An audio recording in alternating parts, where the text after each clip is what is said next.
Hello mga kajuit, welcome na naman sa ating tagpiserye na kung saan naabot na natin yung episode 85 mga kajuit. At ito nga, nandito na naman ako kila Tagpi. So sa tuwing pumupunta po ako dito mga kajuit, sa laging andun yung kaba. So lalo na kapag yung dumadaan ako habang nandito po sa tapat ng kanilang kulungan at wala akong naririnig na tahol, talaga nandun yung kaba ko dahil iniisip ko baka wala na sila dito or mayroon nang gumawa ng hindi maganda sa kanila at sila'y pinakawalan. So kapag sila'y tumahol mga kajuit, ako masaya dahil alam ko na nandito sila. So ito, na-prepare ko na yung kanilang pagkain. Bali yung ulam nila mga kajuit ngayon is lang tuna in cans at hindi po ako nakapag luto ng kanilang gulay. At ito nga, habang piniprepare ko yan, nandiyan na sila sa loob na nag-aantay mga kajuit. At ito, may dala-dala rin akong tubig. So nakatulog lang ako ng isang oras. Actually hindi tulog yun, idlip lang. At yun nga, lumarga na ako para punta sila dito, dalang kanilang pagkain at tubig. So ganito po yung araw-araw na routine ng aking buhay habang ang Tagpi family is nandirito pa. So habang nag-aantay tayo sa kanilang pag-alis, so mga 2 weeks na lang, parang lalong tumatagal at lalong nakakainip. Hindi mapapanatag yung ating kalooban mga kajuit hanggat sila ay hindi pa tuluyang nakakaalis dito sa Saudi at makarating na nga dyan sa Pilipinas ng matiwasay at magkaroon na sila ng sariling tirahan at tagapangalaga mga kajuit. At habang inaantay nga yung kanilang pag-uwi mga kajuit, pinasimulan ko na rin na ipagawa yung kanyang lilipatan, yung lilipatan nila Tagpi at ni Bunso doon sa aming bahay. So napakahirap din kasi magpagawa dahil unang-una yung budget, tapos yung gagawa po, ang hirap maghanap ng gagawa dahil laging busy po yung yung mga karpentero. So kahapon nga Sunday, yun yun lang yung bakante ng karpentero na pwedeng gumawa. So itutuloy na naman by next Sunday. So hopefully matapos na rin para mayroon na silang paglagyan bago sila uuwi mga kajuit. So paano, ayan, pakainin na natin sila mga kajuit.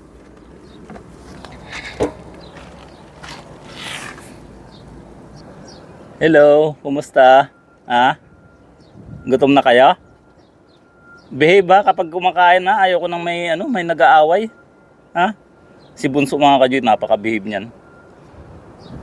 Yan mga kajuit, unahin ko munang bigyan ng tubig at maglinis ng kanilang dumi. Doon na. Hello Tagpi. Buti pa si Laika, behave na eh. Nakaantay lang siya na Hello Laika.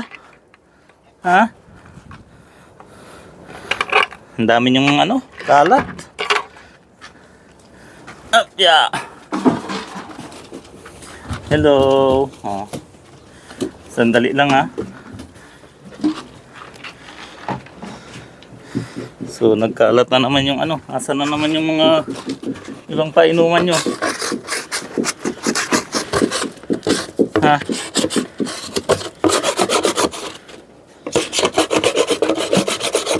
Ayan mga kajuit, suot ko na naman yung aking mahiwagang pants na checkered.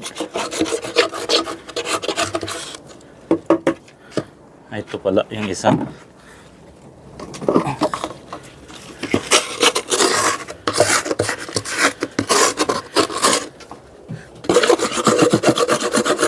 Pinag-anuhan din kasi nila mga kajuit kung yung pag-inuman nila, pinaglulubluban pala nila din.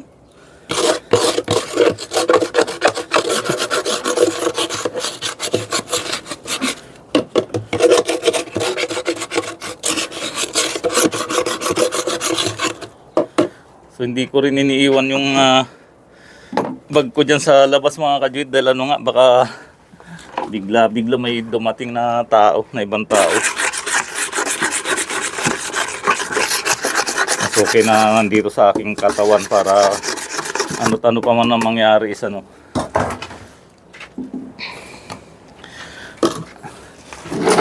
Dala-dala ko yung bag ko dahil nandito yung gamit ko mga kajuit.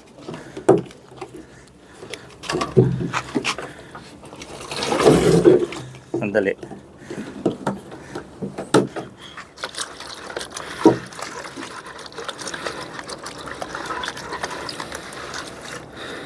So, ako po yung lubos na nagpapasalamat sa lahat ng patuloy pa rin na nagpapaabot ng donasyon para sa kanila, sa kanilang kakulangan. Bagamat mga kajuit ay ano na, may schedule na kanilang ano, ng kanilang pag-uwi. So, bahala na po yung Desert Duggies yung ano, mag-announce ng ano, official announcement kung kailan ba yung kanilang pag-uwi. So nasa Tagpiserye episode 85 na tayo. Mukhang aabot pa tayo ng ano mga kajuit, episode 100. So mga 2 weeks pa tayo na ano. Ayan, uho sila. Sambay isa.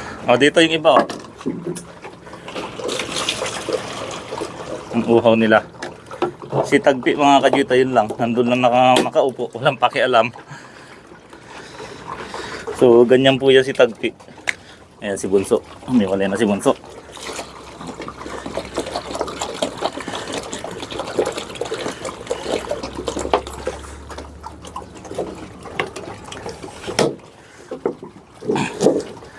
So, maglinis na lang din muna ako mga kajuit ng kanilang dumi.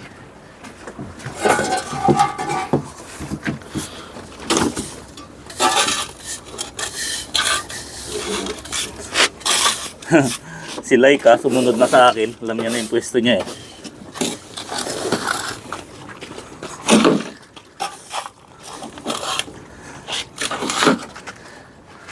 Laika, alam mo na no, ikaw panda ano eh, dapat sa'yo hiwalay na rin eh. Kaya lang wala naman akong ano, plywood na pangharang para sa paglalagyan mo.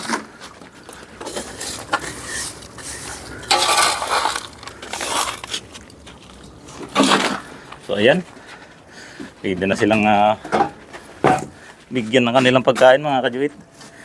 Alis dyan. Si Laika dyan, si Laika. Pasok na sa loob, Laika. Sige na, pasok na sa loob. Sige na. Pasok sa loob, oh. Pasok sa loob. Sige na.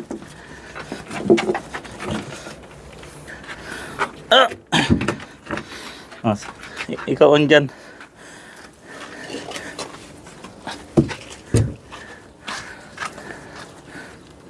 So sandali lang, kunin natin yung pagkain.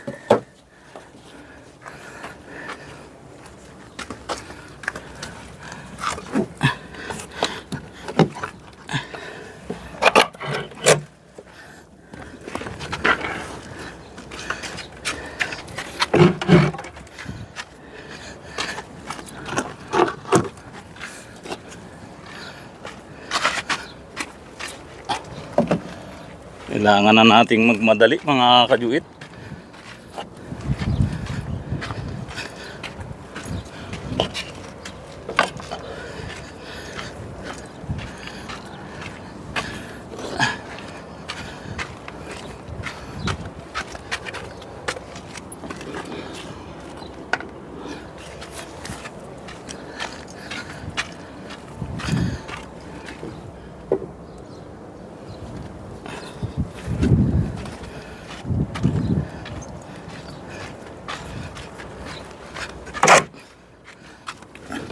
Wala na mag-aaway-aaway ha. Please lang pakiusap.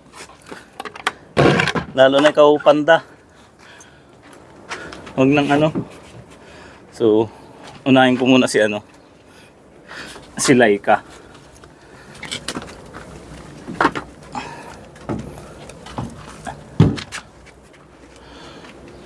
Tagpi, alika na dito.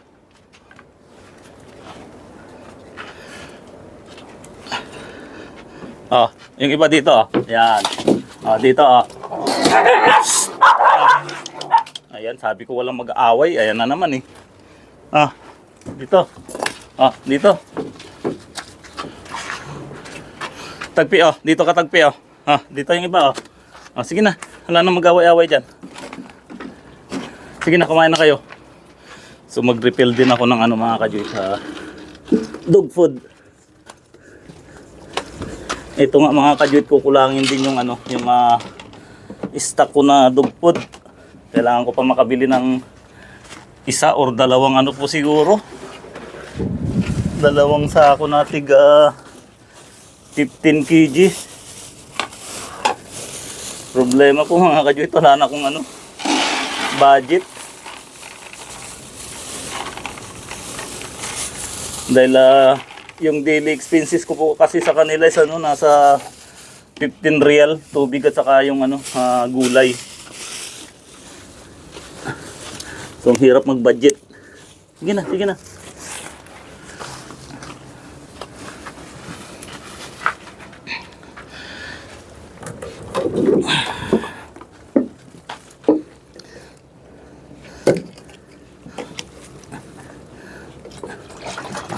Wala naman na po akong ano, pera na real, nasa ano na lang 50 real na lang po yung laman ng aking ATM. Sulo si ano, si Bunso. So malayo pa yung sahod. Paano natin pagkakasyahin yung mga kajuit, tapos wala akong ano, wala akong load.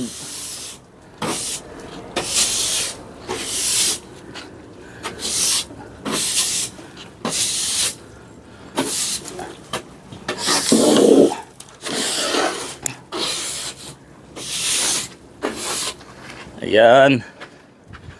Ayos na. Si Tagpi tapos na rin siyang kumain. Hindi yan Tagpi. Doon no? Ang tubig. Umimpis na yung katawan mo. Ha? Ayan. May dog food ka naman na doon. May mga dog food kayo. Ito kasi pinagpapaw-pawan nila to eh.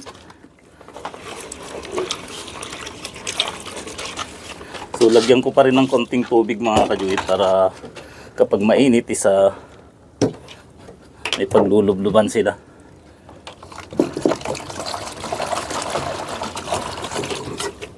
Yan, kumain ulit, nakikain si Tagpi mga kajuit kaya Bunso. So yun nga mga kajuit, alam ko lahat excited na sa kanilang pag-uwi. At ay sana nga ano, walang maging aberya po sa kanilang pag-uwi dahil nga po itong nangyayaring kaguluhan ngayon dyan sa bansang Iran at saka Israel, yung gera na yan. Sana hindi po maka-epekto sa flight.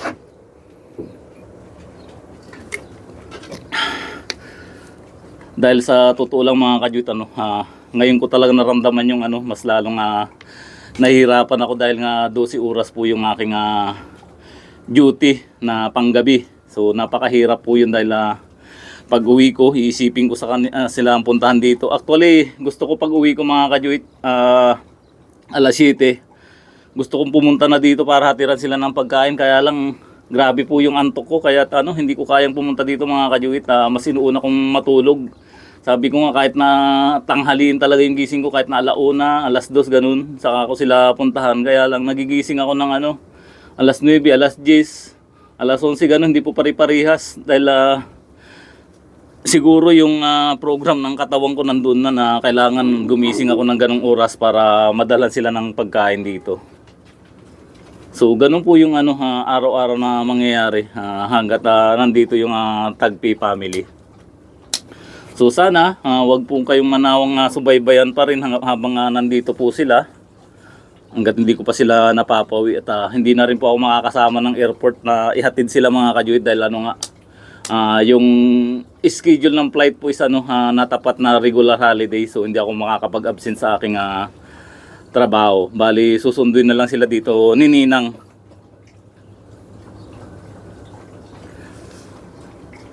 So sa mga mag-aalaga, ayan, alagaan nyo lang silang mabuti para yung paghihirap na ginawa ko sa kanila is ano, yun na lang po yung magiging kapalit. Actually mayroon na pong isang mag-a-adapt. Si Panda daw po yung kanya, na mapupunta sa kanya. Tsaka si Charmy yata, dalawa. So magkasama sila. Yung sa apat, hindi ko pa po alam kung sino.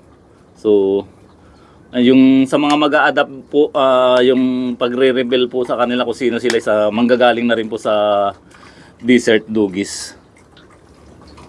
So paano mga kayuit, ito lang muna ulit yung tagpo na inyong mapapanood sa Tagpi Serye episode 85. Super maganda yung wala munang nag-away-away sa kanila. So si Laika nandun pa rin sa loob. At palalabasin ko na siya mga kayuit.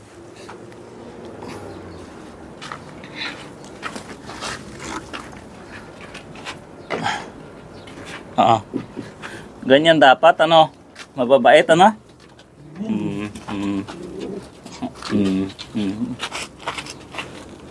Okay lang din yung huwag na kayong tumaba para magaan lang kayo sa ito po si Charmy.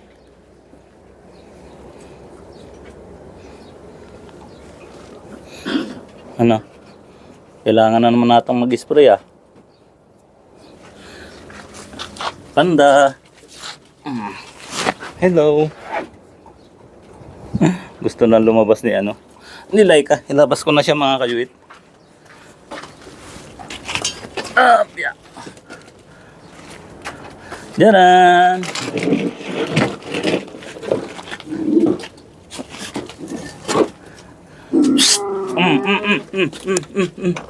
Wala na mag-away. Mas gusto talaga nila mga kayuit yung gulay.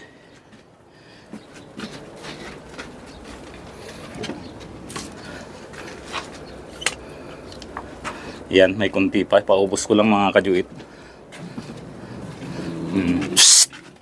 Ay, wala na mag-away dyan. Ayun sabi ko mo lang So paano mga kayuit, hanggang dito na lang muna ulit yung ating Tagpi Serye episode 85. So ayan, nag-aagawan na sila sa kanilang bathtub. Kumain pa si Laika. So hindi ko alam kung hanggang ilang episode pa tayo dito mga kayuit sa Saudi.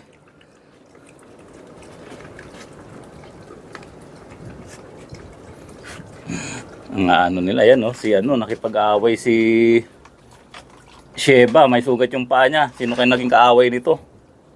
Hindi ko kasi alam ang nagiging eksena nila mga kayuit habang ako'y wala dito. Tagpi?